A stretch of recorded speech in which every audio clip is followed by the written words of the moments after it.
kasih Timbalan Speaker. Sebagai ahli Parlimen Tebrau, saya sentiasa bersemangat dan berazam untuk melaksanakan tanggungjawab saya sebagai wakil rakyat dan juga seorang rakyat Malaysia yang sentiasa komited untuk berkhidmat bukan sahaja kepada masyarakat di bawah parlimen saya tetapi juga kepada rakyat Malaysia. Justru dalam sidang lepas, saya rasa cukup bangga dan telah ambil bahagian dalam sesi perbahasan mencurahkan pandangan setiap idea berkenaan dengan rang undang-undang untuk pemansuhan hukuman mati mandatory di mana ia telah berjaya membawa impak yang baik dan menunjukkan bahawa kerajaan Madani ini menjunjung tinggi nilai kemanusiaan dan juga belas kasihan kepada rakyat Malaysia. Tuan Yang di-Pertua, hari ini sekali lagi saya berdiri di sini dengan bangga mewakili Tebrau kerana terlibat dalam satu misi yang cukup bersejarah juga. Di mana hari ini dan mungkin besok kita mula dengan hari ini dengan mengambil langkah untuk meminda perlembagaan Malaysia yang akan membawa negara kita ke satu langkah lagi yang lebih progresif dan ke hadapan. Hari ini kita mulakan misi kita untuk meminda perkara 14-1B di mana dengan pemindaan ini anak-anak yang dilahirkan oleh wanita warga negara Malaysia di luar negara akan didapat mengkurniakan atau menurunkan warga negara beliau kepada anak mereka. Pindaan ini bukan sahaja dapat mengurangkan diskriminasi terhadap golongan wanita Malaysia tetapi ia juga adalah selaras dan selari dengan perkara 8 satu Perlembagaan Persekutuan yang menegaskan bahawa setiap individu mempunyai hak yang sesama tanpa diskriminasi. Saya ingin memberi satu contoh baru-baru ini saja di pusat khidmat saya. Terdapat satu kes seorang wanita warga negara Malaysia yang telah berkahwin dengan lelaki di negara China. Walau bagaimanapun, dia telah pindah pulang ke Malaysia tetapi anaknya yang dilahirkan di China yang kini umur 5 tidak dapat kewarganegaraan Malaysia secara automatik. Maka mulalah proses perempuan ni yang bernama Ang Bun Yen untuk memohon kewarganegaraan untuk anaknya di bawah perkara 15.2. Jalan ni bukannya senang dan dia bukan 100% akan dapat, tetapi itulah hakikatnya undang-undang yang sedia ada. Maka saya menaruh harapan tinggi dengan mulanya dan dengan pindaan ini, kes-kes seperti ini akan menjadi sejarah. Tuan Yang di-Pertua, saya ingin mengambil kesempatan ini dalam Dewan ini untuk merekodkan pujian saya kepada Menteri yang bertanggungjawab dengan pelaksanaan ini.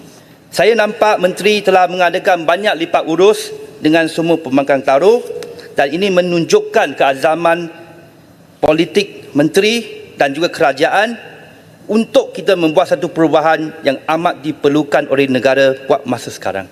Memang bukan mudah untuk kita mendapat sokongan 2/3 ahli Dewan Rakyat. Malah saya berharap dan saya menyeru kepada semua ahli-ahli Dewan bukan saja kita meluluskan pindaan ini 2/3, kalau boleh kita luluskan sebulat suara, tuan-tuan dan puan-puan. Langkah ini tepat pada masanya dan saya berharap inilah menjadi satu permulaan yang lebih baik untuk kita cuba meminda lebih banyak undang-undang yang diskriminasi gender wanita dan kita menuju ke satu arah di mana ada penyimbangan gender yang betul-betul di Dewan Yang Mulia ini. Tuan Yang di-Pertua, tadi saya ada dengar perbahasan Bangi. Memang ramai orang, bukan saja saya, malah Tuan Yang di-Pertua juga, tidak boleh bayangkan hidup orang yang tidak ada kewarganegaraan atau kita guna simple yang tiada IC. Saya sendiri, sejak saya menjadi adun 2013, saya jumpa banyak kes, tidak kiralah dari latar belakang mana, yang menghadapi masalah ini. Bukan saja mangsa yang hidup dalam ketakutan, ibu bapa nangis tiap-tiap hari datang pejabat pergi sekolah sebab mereka takut, khawatir masa depan anak mereka. Ada satu kes saya boleh kongsi dengan dengan para ahli semua. Seorang bangsa India, sebab dia dilahirkan di estate, dia tiada CJ kelahiran, susah nak dapat, maka dia tak ada IC. Bila tak ada IC, dia tak boleh kahwin. Tapi tak boleh kahwin masih dengan lelaki yang dia cintai dan sayangi. Akhirnya ada 5 orang anak. 5 orang anak ni ada perempuan, ada lelaki. Tapi sebab tidak kahwin, maka 5 anak juga tiada IC. Tak ada kewarganegaraan juga. Bayangkanlah 5 anak ni hidup mereka macam mana. Mereka pun juga tak boleh kahwin, tak boleh kurniakan kewarganegaraan. Kalau kat Johor, selalu kita kata boleh kerja di Singapura kalau tak ada kerja. Tapi kalau tiada IC, macam mana nak dapatkan pasport? Maka mereka ditekan bila nak bekerja, tak ada KWSP. Itulah hidup orang yang tiada IC. Dan speaker, hidup mereka. Satu lagi kes, seorang atuk, ini yang orang T20, walaupun ada kaya, dia sendiri cerita masa PKP, cucu dia yang tak ada IC tak boleh buat vaksin sebab tak ada dokumen. Bila tak ada vaksin, tak boleh keluar, tak boleh masuk kedai. Padahal pekerja asing pun boleh dapat vaksin, pun boleh pergi kedai, tapi cucu dia yang bapa dia orang Malaysia, atuk tu orang Malaysia, tak boleh ke mana-mana. Dan akhirnya saya nak kongsi satu cerita lagi. Tahun ini, seorang budak, umur dia 17. Selepas 10 tahun, akhirnya dia dapat kewarganegaraan Malaysia. Saya pun tanya dia, adik, sekarang awak dapat IC. Apa benda pertama yang awak nak buat? Tuan speaker mungkin peranjat. Dia kata, benda pertama yang saya nak buat, saya nak buka bank account. Saya nak buka bank account dan saya nak buka account Grab. Sebab selama ni saya tak boleh guna Grab sebab saya tak ada IC dan saya tak ada bank account. Itu saja yang dia nak. Benda yang begitu simple, yang kita anggap benda-benda yang senang.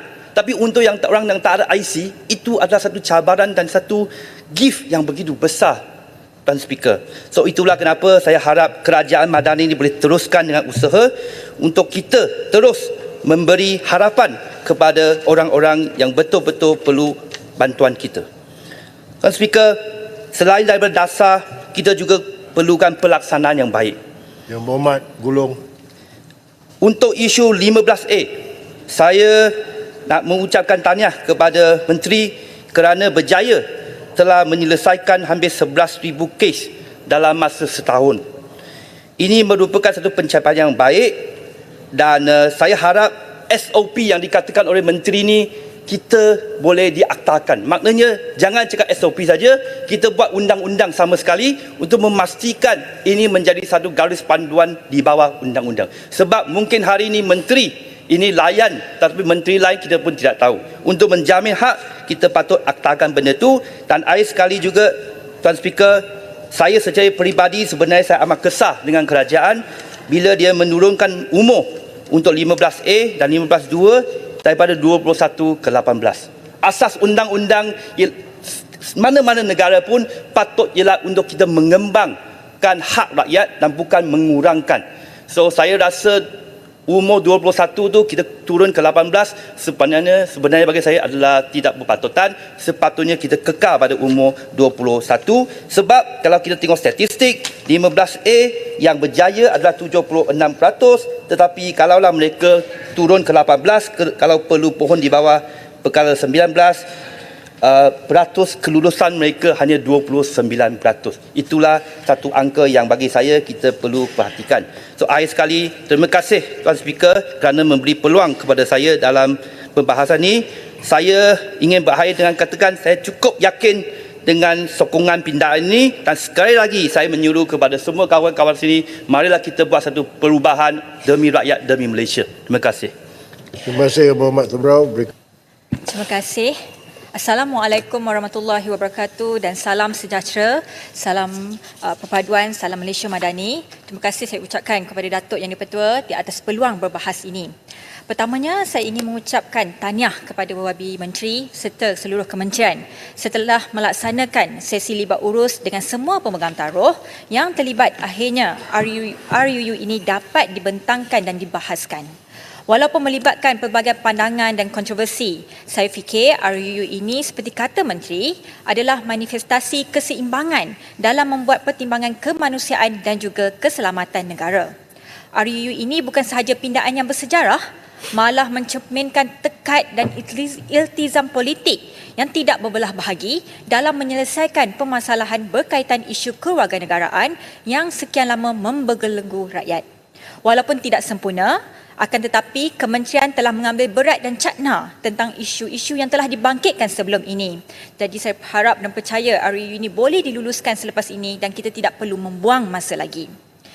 Datuk Yang di-Pertua, pindaan kali ini menurut hemat saya sekurang-kurangnya mencapai dua objektif utama. Yang pertama, perjuangan untuk mendapatkan kesesamaan hak sama rata bagi ibu warga negara yang berkahwin dengan warga asing yang melahirkan anak di luar negara untuk turut dijamin kerakyatan anaknya di dalam perlembagaan seperti mana hak yang diberikan kepada seorang bapa. Ini bertepatan dengan keputusan Mahkamah Tinggi Kuala Lumpur pada 2021 yang menyatakan perkara 82 perlembagaan yang tidak membenarkan sebarang diskriminasi gender. Ini bukan sahaja kemenangan moral dalam memastikan kesesamaan hak sesama manusia, akan tetapi turut merupakan satu bentuk keadilan yang dijamin di dalam Islam, yakni untuk menghentikan diskriminasi terhadap mana-mana individu, tidak kira agama, bangsa, keturunan, jantina dan latar sosial. Objektif kedua yang dicapai juga ialah keputusan untuk mengekalkan hak bayi terbuang dengan mengekalkan Seksyen 1E yang mengurniakan kewarganegaraan kepada anak yang dilahirkan di Malaysia dan bukan warga negara mana-mana negara lain. Manakala Seksyen 19B memberikan kewarganegaraan kepada bayi terbiar dan anak yatim yang dilahirkan di negara ini yang ibu atau ibu bapanya tidak dapat dikesan. Ini sudah tentu dapat melindungi kebajikan anak-anak terbuang tanpa warga negara ini yang tidak bersalah dan sepatutnya mendapat hak yang dijamin di bawah perlembagaan. Saya juga ingin menyampaikan ucapan perhargaan kepada YB Menteri kerana telah menyelesaikan banyak kes-kes orang tanpa warga negara. Tahniah diucapkan. Termasuklah 2 orang dari kawasan saya yang sudah pun mendapat kelulusan dan sijil kewarganegaraan. Berita ini adalah berita yang sangat menggembirakan bagi mereka kerana sudah sekian lama mereka menunggu untuk mendapat sijil kewarganegaraan dan surat kelulusan tersebut. Dan tapi dalam masa yang sama, perhatian juga harus diberikan supaya mempercepatkan proses permohonan IC setelah pemohon mendapat sijil kewarganegaraan. Sebenarnya banyak kes-kes lain yang telah kita mohon dan telah kita hantar dan semuanya kebanyakannya dalam proses dan saya sangat berharap pada tahun ini kita dapat banyak berita gembira bagi permohonan-permohonan sijil kewarganegaraan tersebut. Tuan Datuk Yang di-Pertua, seterusnya saya ingin bertanya, apakah kriteria khusus yang perlu dipenuhi oleh isteri warga asing kepada lelaki Malaysia untuk memohon kewarganegaraan di bawah perkara 15.1 selain kewajipan memegang status permastautin tetap? Ini kerana tempoh menunggu yang panjang dan syarat-syarat yang membebaskan untuk pemohon PR memaksa ramai isteri bukan warga negara untuk kekal di Malaysia menggunakan pas lawatan sosial jangka panjang iaitu LTSVP. Visa ini menyebabkan mereka terpaksa bergantung kepada belas ihsan suami mereka dan tidak mempunyai perlindungan undang-undang untuk keluar daripada perkahwinan yang mungkin berunsur penderaan ataupun mengelakkan dipisahkan daripada anak-anak mereka. Oleh itu saya berharap Yang Berhormat Menteri untuk menyelesaikan permohonan kewarganegaraan ini dalam tempoh yang ditetapkan supaya ia dapat dilaksanakan. Akhir sekali, saya ingin membangkitkan tentang isu pengurusan permohonan dan semakan. Saya minta supaya pihak kementerian dapat meneruskan komitmen untuk memastikan tata amalan yang jelas dalam prosedur permohonan ini agar kita tahu berapa lamakah proses permohonan ini, apakah syarat-syarat yang perlu dipenuhi dan dokumen apa yang diperlukan. Sekiranya syarat-syarat ini tidak dipenuhi ataupun permohonan ditolak, perlulah dinyatakan di dalam sistem semakan. Kerana banyak juga adu-aduan yang kita terima. Kadang ada permohonan yang sudah lebih daripada 7 tahun, 5 tahun dan sebagainya. Mereka tidak tahu apakah status mereka. Yang mereka tahu hanyalah masih lagi di dalam sistem dan sebagainya. Jadi saya berharap dengan hasrat dan komitmen YB Menteri yang ia dapat juga diterjemahkan ke semua peringkat kementerian dan jabatan agar tiada kerenah birokrasi yang diperlukan. Oleh itu, Bentong menyokong 100% RUU ini. Sekian, terima kasih. Assalamualaikum. Terima kasih Yang Berhormat Bentong. Berikut. Terima kasih Datuk Timbalan Speaker yang saya hormati. Di atas peluang yang telah diberikan kepada saya untuk turut membahas rang undang-undang ini. Jelutong menyokong penuh rang undang-undang ini dan pada masa yang sama saya ingin merakamkan ucapan jutaan terima kasih kepada Yang Amat Berhormat Perdana Menteri Yang Berhormat Tambun dan juga Menteri Dalam Negeri di atas langkah-langkah yang telah diambil bagi kita sekaligus menyelesaikan masalah tanpa kewarganegaraan yang telah membelenggu negara kita selama ini. Saya di sini ingin merakamkan ucapan jutaan terima kasih. Saya sedar bahawa sejak menjadi Menteri Dalam Negeri telah pun menyelesaikan sebanyak 35,000 kes daripada 59,000 kes tanpa kewarganegaraan. Daripada 59,000 yang ada ketika kita menjadi kerajaan, sebanyak 35,000 kes yang telah pun diselesaikan. Ini merupakan 59.3%. Dan kita perlu merakamkan ucapan ribuan terima kasih, jutaan terima kasih. Sini saya sedar, saban hari kita mendengar ada warga negara Malaysia yang mencapai umur 60 tahun, 70 tahun baru mendapat IC biru. Perkara ini selalunya berlaku apabila mereka lahir di ladang-ladang, di mana mereka tidak membuat sebarang permohonan ataupun ada masalah-masalah yang menyebabkan mereka tidak membuat permohonan untuk memperolehi taraf atau status kewarganegaraan. Jadi saya di sini terutamanya bagi pemohon-pemohon yang berbangsa India, berbahasa Tamil, banyak sangat kes yang telah dilaporkan di mana mereka menunggu untuk mendapat IC biru di negara kita ataupun status kewarganegaraan. Saya amat berterima kasih di atas kesungguhan kerajaan di mana kita dapat menyelesaikan salah satu daripada manifesto Pakatan Harapan Barisan Nasional adalah untuk menyelesaikan masalah ini supaya daripada rekod yang kita ada lebih kurang 12,400 individu golongan kaum India berbangsa golongan India Tamil di Malaysia yang tidak mempunyai status ataupun taraf kewarganegaraan. Saya juga sedia maklum bahawa sebelum ini ada juga pembahas-pembahas sebelum saya menyarankan bahawa langkah-langkah yang diambil ini diberi perhatian dan saya di sini ingin menumpukan perhatian kepada pindaan perlembagaan yang dicadangkan, iaitu pindaan perlembagaan perkara 15 di mana mereka yang memohon untuk taraf kewarganegaraan perlu mempunyai cukup pengetahuan dalam bahasa Melayu. Datuk Timbalan Speaker, saya percaya bahawa itu sahaja tidak mencukupi, Datuk Timbalan Speaker. Saya menyarankan supaya yang ingin memohon mendapat status kewarganegaraan perlu juga mempunyai pemahaman, perlu menghayati, menghargai rukun negara kita, iaitu kepercayaan kepada Tuhan, kesetiaan kepada raja dan negara, keluhuran perlembagaan, kedaulatan undang-undang, kesopanan dan kesusilaan. Mengapa saya memberi penekanan kepada perkara ini? Kesetiaan kepada raja dan negara. Saban tahun, saban hari kita dengar ada ahli-ahli parlimen, bekas-bekas Perdana Menteri, bekas ataupun menteri besar negeri-negeri yang mengeluarkan pelbagai kenyataan yang memperlekehkan institusi diraja. Sebab itu saya menyarankan bahawa yang ingin memohon untuk memperolehi taraf kewarganegaraan perlu menghayati bukan saja penguasaan bahasa Melayu, tetapi juga perlu menghayati, menghormati rukun negara kita. Dan saya ulangi, bagi yang berhormat di sebelah sana, kepercayaan kepada Tuhan, kesetiaan kepada raja dan negara, keluhuran perlembagaan, kedaulatan undang-undang, kesopanan dan kesusilaan. Malangnya Pagoh tidak ada di sini dan Menteri Besar Kedah pun tidak ada di sini. Tapi ini adalah perkara yang penting. Datuk Timbalan Speaker, jangan kita perlekehkan perkara ini, kerana saya sendiri amat tersinggung apabila Yang Berhormat Pagoh mengeluarkan kenyataan-kenyataan yang memperlekehkan institusi diraja ketika berkempen di Nenggiri. Sebab itu saya sarankan, saya menyokong penuh sebelum landing, Datuk Speaker. Selain daripada penguasaan bahasa Melayu, kita juga perlu menyarankan memberi kursus kepada yang ingin memohon taraf kewarganegaraan supaya mereka menghormati rukun negara. Julutong mohon menyokong Timbalan Speaker. Terima kasih.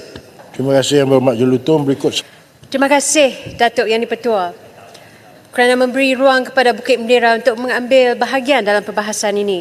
Tapi sebelum kita mendalami intipati rang undang-undang perlembagaan ini, saya ingin terlebih dahulu merakamkan setinggi-tinggian penghargaan kepada Yang Berhormat Menteri Dalam Negeri atas komitmen dan juga usaha beliau untuk membawa undang-undang penting ini ke Parlimen.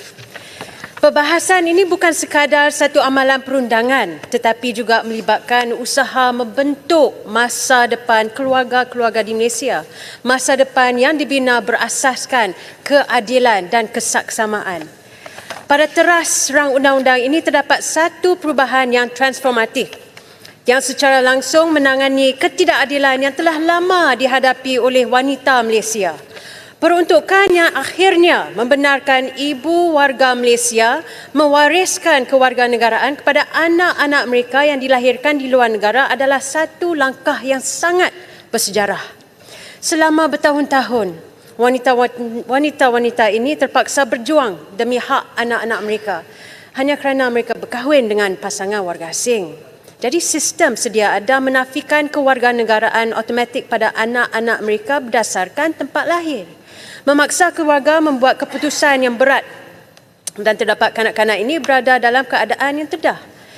Jadi ini bukan sekadar kesilapan perundangan, ia adalah penghinaan kepada maruah dan juga hak wanita sebagai warga negara Malaysia di bawah Perkara 8 yang menjanjikan kesaksamaan untuk semua. Tetapi pada hari ini kita berada di ambang perubahan. RU ini memperbetulkan ketidakadilan tersebut. Ia akan memberikan wanita Malaysia hak yang sama seperti lelaki, memastikan anak-anak mereka mendapat kewarganegaraan yang selayaknya tanpa mengira di mana mereka dilahirkan. Ini sebenarnya kemenangan untuk keadilan, di mana ibu-ibu Malaysia tidak lagi dianggap sebagai warga negara kelas kedua. Salah satu aspek yang lebih membimbangkan dalam rang undang-undang ini adalah cadangan penghapusan kewarganegaraan automatik bagi anak-anak yang dilahirkan kepada penduduk tetap di Malaysia. Tetapi langkah ini berpotensi untuk memperburukkan lagi isu ketiadaan negara ataupun dengan izin statelessness. Suatu keadaan yang telah pun merampas hak asasi dan juga identiti ramai kanak-kanak. Kanak-kanak ini adalah antara yang paling terdedah dalam kalangan kita, menghadapi liku-liku perjalanan masa depan yang penuh dengan ketidakpastian dan pengasingan. Sehubung itu, saya dengan hormatnya juga ingin mengemukakan satu persoalan penting, iaitu apakah langkah-langkah yang akan diambil untuk memastikan bahawa anak-anak yang terpinggir ini atau dengan izin marginalised children who are stateless tidak dibiarkan tanpa sebarang perlindungan. Anak-anak yang dilahirkan di Malaysia yang fasih bertutur bahasa Malaysia dan hanya kenali adat resam budaya tempatan. Kita juga perlu mempertimbangkan dengan izin issue of retrospective application. Walaupun rang undang-undang ini adalah satu langkah positif ke hadapan kanak-kanak yang dilahirkan selepas September 2001 sebagai contohnya masih dinafikan akibat undang-undang lama yang mungkin bersifat diskriminasi. Jadi mengaplikasikan pindaan ini secara retrospektif bukan sahaja bertujuan untuk membetulkan kesilapan undang-undang. Ia adalah juga memberikan keadilan yang telah dinafikan kepada kanak-kanak ini. Jadi dengan izin, sebagai penutup, there are still many challenges ahead, especially in addressing the broader issues of statelessness amongst our most vulnerable communities. But as monumental as the step is, it is only the beginning. Ia hanyalah satu permulaan. Jadi di sini, dengan izin, I urge all of us to focus on the immense progress this bill represents. This is not about law, it's about justice. It is about healing the wounds of the past. Jadi dengan ini, itu sajalah yang ingin Bukit Bendera ingin sampaikan. Dan sekali lagi, Bukit Bendera ingin ucapkan terima kasih kepada Datuk Yang di-Pertua. Bukit Bendera menyokong. Terima kasih Yang Berhormat Bukit Bendera.